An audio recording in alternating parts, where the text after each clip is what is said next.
Usna rice, brown rice అంటారు, తెలుగులో ఉప్పుడు బియ్యం అంటారు. ఓకే, చూడండి వీడియో.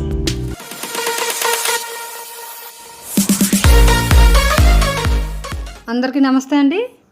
ఈరోజు మన వీడియో ఏమంటే ఉప్పుడు బియ్యం ఎలా వండుతారు అనేది ఈ వీడియోలో మీకు చూపించబోతున్నాను ఫ్రెండ్స్. ఓకే ఫ్రెండ్స్, మా వీడియోస్ మీకు నచ్చినట్లయితే లైక్ చేయండి, షేర్ చేయండి, సబ్స్క్రైబ్ చేసుకోండి. ఒడిస్సాలో ఉన్న మంచి మంచి విశేషాలన్నీ మీకు తెలియజేస్తాను.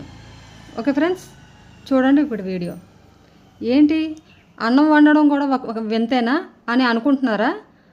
అక్కడేనండి మీరు పప్పులో కాలుస్తారు. ఎందుకంటే మనం రోజు తినే అన్నం ఈ విధంగా ఉంటుందా చెప్పండి. అది దానికి దీనికి ఉన్న డిఫరెంటే మీకు తెలియజేయడం కోసం ఈ వీడియో నేను చేశాను అనమాట. చూడండి, మనం డైలీ వండుకున్న బియ్యం అయితే కడిగేసి పొయ్యి మీద పెట్టేసుకోవచ్చు. ఇది కూడా అలాగే చేయొచ్చు, కాకపోతే గంటన్నర కూడా పట్టొచ్చు ఇది అన్నం అవ్వడానికి. ఉప్పుడు బియ్యం స్పెషల్ ఏంటి అనుకుంటున్నారేమో. ఉప్పుడు బియ్యం ధాన్యాన్ని బాయిల్ చేస్తారండి. బాయిల్ చేసిన తర్వాత ఎండలో ఎండబెడతారు. ఎండలో ఎండబెట్టిన తర్వాత 2 రోజులు నీడపట్టు ఉంచిన తర్వాత మిల్లుకి ఇచ్చి ఆడిచ్చి బియ్యంగా తయారు చేస్తారు. అందువల్ల ఈ బియ్యం బిగుసుకుపోయి ఉంటుంది. చూడండి, ఈ విధంగా బిగుసుకుపోయి ఉంటుంది. అస్సలు మీరు ఎంత నానబెట్టినా కూడా అది ఎరగదు అనమాట. చాలా స్ట్రాంగ్గా ఉంటుంది. ఓకే ఫ్రెండ్స్, చూడండి, నేనైతే రైస్ని బాగా కడుగుతున్నాను 2 టైమ్స్. కుడుతు కూడా ఎక్కువ రాదు. చూడండి, అసలు అందులో ఏమీ ఉండదు అనమాట.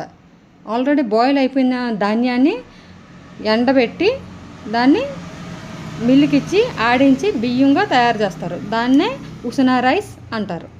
ఓకే ఫ్రెండ్స్, ఈ విధంగా కడిగిన బియ్యాన్ని నేనైతే 2 టైమ్స్ కడుగుతాను. ఎందుకంటే వేరు చేతులు మారి వస్తుంది కదా, అందువల్ల అనమాట. చూడండి, ఈ రైస్ అయితే మాది రేషన్ రైస్ అనమాట.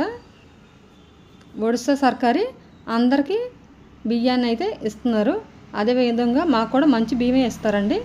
ఎప్పుడైనా మన టైం బాగోపోతే ఖరాబ్ బియ్యం రావచ్చు, కానీ మాకు మాత్రం మంచి బియ్యం వచ్చాయి. చూడండి, ఈ విధంగా బియ్యాన్ని కడిగి వాటర్ ఫుల్ చేసుకొని, ఎందుకంటే ఈ బియ్యం కోసం కొంచెం వాటర్ అనేది ఎక్కువ పడుతుంది అనమాట. అన్నం ఉడికి కొలిది వాటర్ వేస్తూ ఉండాలి. అదేవిధంగా మేమేం చేస్తామంటే ఒక్కసారే వాటర్ అనేది వేసేసి ఒక పక్కన పెడతాము. పక్కన పెట్టేసి మూతేసి ఉంచుతాం అనమాట. డైరెక్ట్గా పొయ్యి మీద అయితే పెట్టమండి.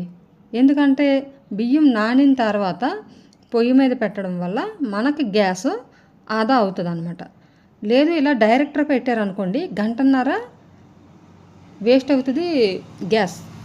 అందువల్ల అలా కాకుండా ఈ ట్రిప్ పాటించండి.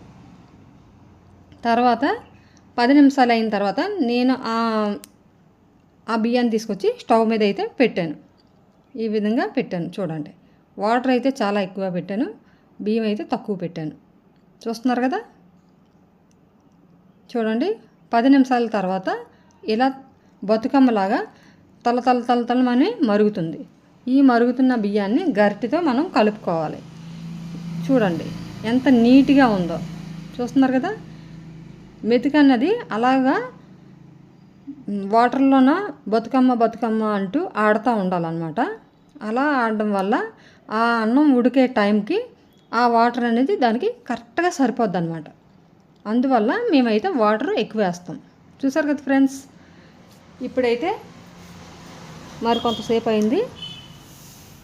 ఇప్పుడైతే 15 నిమిషాలు అవుతుందండి. నేనైతే పొయ్యి మీద బియ్యం పెట్టాను. గంట అవ్వాల్సిన అన్నాన్ని అరగంటలోన, అదేవిధంగా 20 నిమిషాల్లోన మేమైతే ఈ అన్నాన్ని వండుతాం అనమాట. ఎందుకు అంటే మనకి గ్యాస్ ఆదా కావాలి కదా, అందువల్ల ఈ విధంగా ఈ ప్రాసెస్ అనేది మేము చేస్తాం. ఫస్ట్లో అయితే నాకు కూడా తెలియదు ఫ్రెండ్స్. నేను డైరెక్ట్గా పొయ్యి మీద పెట్టేసేదాన్ని. పెట్టడం వల్ల మాకైతే గ్యాసు 20 రోజులే వచ్చింది. మా అత్తగారు అయితే నన్ను శుభ్రం తిట్టారు, నువ్వు వచ్చిన తర్వాత నా గ్యాస్ అంతా అయిపోయిందని. కానీ ఈ కిటికీ అయితే నాకు మా అత్తారింట్లో ఎవరూ చెప్పలేదు, నాకు ఒడియా వాళ్ళే చెప్పారు ఈ కిటికీ అనేది. ఇప్పుడు మూత పెట్టి ఉంచాం కదా, ఇది ఒక 10 నిమిషాలు అలా వదిలేయాలన్నమాట. స్టవ్ కూడా కట్టేసాను. చూడండి, స్టవ్ కూడా కట్టేసిన తర్వాత చూస్తున్నారు కదా, 10 నిమిషాల తర్వాత మళ్ళీ వచ్చి చూస్తే అన్నం అయితే రెడీ అయిపోయింది. అంటే మనం ఎంతైతే ఉడికిందో అక్కడతో స్టవ్ ఆఫ్ చేసి మూత పెట్టేసుకుంటే లోపల అన్నం అనేది ఉడుక్కొని వస్తుంది. ఇంకా మళ్ళీ మనం ఉడికించవలసిన అవసరం లేదు. ఈ ట్రిప్ అనేది పాటించడం వల్ల గ్యాస్ అనేది మనం చాలా అంటే చాలా ఆదా చేయొచ్చు. ఓకే ఫ్రెండ్స్, కుక్కర్లో అయితే ఈ రైస్ వేయడం వల్ల కడుపు నొప్పి వస్తుందని నా ఉద్దేశం. ఫ్రెండ్స్, ఇదిగోనండి ఎంత బాగా ఉడికిందో చూడండి. మెతుకు అన్నది ఇలా పట్టుకుంటే అలా మెత్తగా అయిపోద్ది అనమాట. ఈ బియ్యం మరొక విశేషం ఉంది ఇందులో. ఏమంటే అస్సలు పాయదండి అన్నం. అవును, మీరు విన్నది నిజమే. ఈ బియ్యం అన్నం తినేసిన తర్వాత అందులో వాటర్ వేసి ఒక 2 రోజులు వదిలేసినా సరే ఆ అన్నం అనేది ఖరాబ్ అవ్వదు. ఎందుకంటే ఒడిశా వాళ్ళు పక్కాల అన్నం అనేది ఎంతో ఇష్టంగా తింటారు. ఇదిగోనండి వారుస్తున్నాను చూడండి. చూస్తున్నారు కదా ఫ్రెండ్స్, ఇలా వార్చేసి నేనైతే ఒక గ్లాస్ పెట్టేస్తాను. గ్లాస్ పెట్టేయడం వల్ల గింజ అంతా అందులో పడి ఒక 5 నిమిషాలు పోయిన తర్వాత తీస్తే మనకి చక్కగా అన్నం అనేది పొడి పొడిగా వచ్చేస్తుంది అనమాట. దమ్ము పెట్టవచ్చు, కొంతమంది అయితే పెట్టరు అనమాట.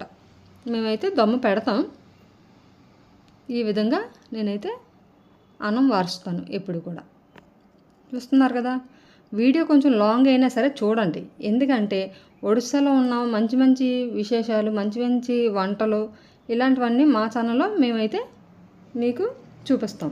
చూస్తున్నారు కదా ఫ్రెండ్స్, నచ్చితే ఒక లైక్ చేయండి, షేర్ చేయండి. అన్నం అయితే ఈ విధంగా వచ్చింది. చూస్తున్నారా, ఇదండి ఉసినా రైస్.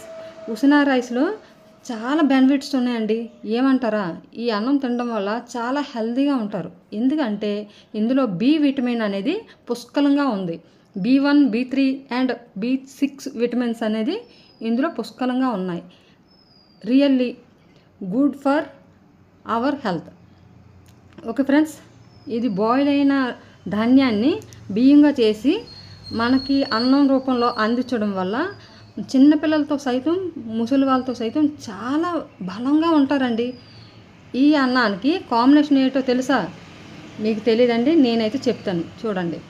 ఈ అన్నం ఎప్పుడు వండినా సరే ఇంటింటా కూడా ఈ డాల్మా అనేది కంపల్సరీగా ఉంటుందండి. ఈ అన్నానికి కాంబినేషను డాల్మాయే.